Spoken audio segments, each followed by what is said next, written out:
Alright guys, so Larry Will breaks someone's arm and I'm going to explain why and how. So Larry Wills was wrestling this newbie. He is a new person at arm wrestling. So with that being said, if you're a newbie as well, do not try to attempt to pull a high professional or an experienced person because you may encounter the same fate, right? Such as breaking an arm or something to that nature. Or even worse, tearing a muscle or something like that, right? So when it comes to arm wrestling, people, you want to utilize your muscles as much as you can. But sometimes that's not the case, and as a consequence, you will utilize your joints more than your muscles.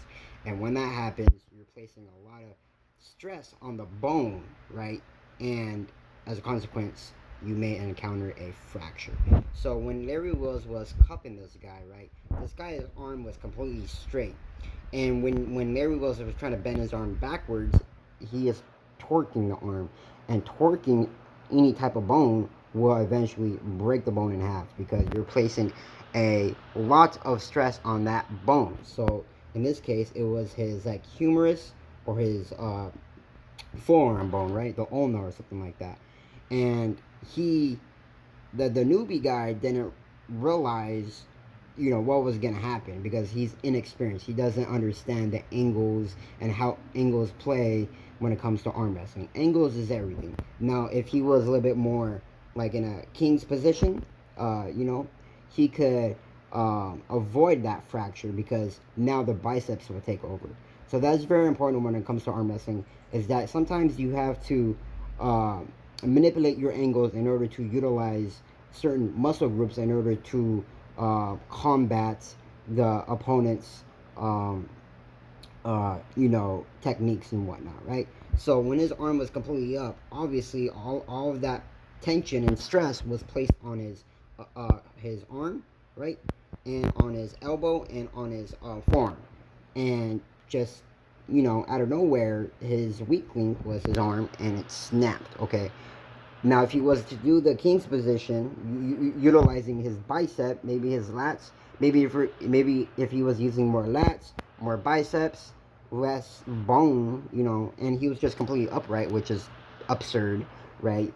He should have had like a little lean to it, but yeah, if he would have used his muscles instead of his own body frame, thinking that his, muscles or bone will, take all that stress, you're completely mistaken.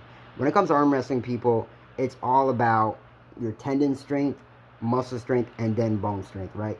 And it's hard to examine and dictate, if you have that skills or the features or the ability to withstand other people's stress and power, right? Because we're not sure how much tendon strength we have or how much bone strength we have, right? But it kind of comes to your mind that it's a weird thing to describe when it comes to arm wrestling or lifting weights. That point where, like, okay, maybe if I go one more rep, it's gonna break something or tear something. Like, you just know. Or if you're lifting a little bit too heavy, you know what's gonna happen next because you just know. But when it comes to arm wrestling, your ego takes over. You think you're capable and whatnot. And yeah, I'm not saying this kid was capable by any means, but maybe he said that to himself and just try to hold Larry Wills there. Uh, just the fact that if you're in a stalemate like that, and I know Larry Wills wasn't trying as hard. Like, if you're in a stalemate, if you're completely locked up in one position, do not stay in that position for X amount of time because eventually that bone will become fatigued and that's when the fracture will happen, right? And or you're just not utilizing all the muscle groups in order to help defend that position. So you should be using your lats, you should be using your triceps, your shoulders, and your biceps all in together so you could successfully, hold down, his arm or hold the position or whatever the case might be.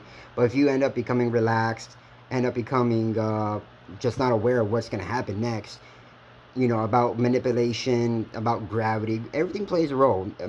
Angles, the gravity, the way your body's positioned, the way you're using your muscles, everything to that nature plays a role. So just standing upright with your arm completely straight is a big no-no. You got to have a lean to it. You got to have some type of angle to it. Now, your arm don't want to be all the way over here, right? And then you'll snap your arm like that. right? Also, you don't want to be all the way over here because your arm could be snapped backwards like that. So it really just depends, and it depends how risky you want to go about the situation. Sometimes you just want to let it go and just let it go and go for round two.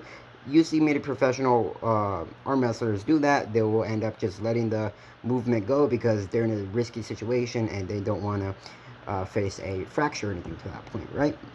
But eventually, once you start arm wrestling more, start practicing, start training for that, you will develop your tendon strength and your bone strength and your muscle strength. And from that, it is much easier to withstand greater pressure and strength compared to an average person, right?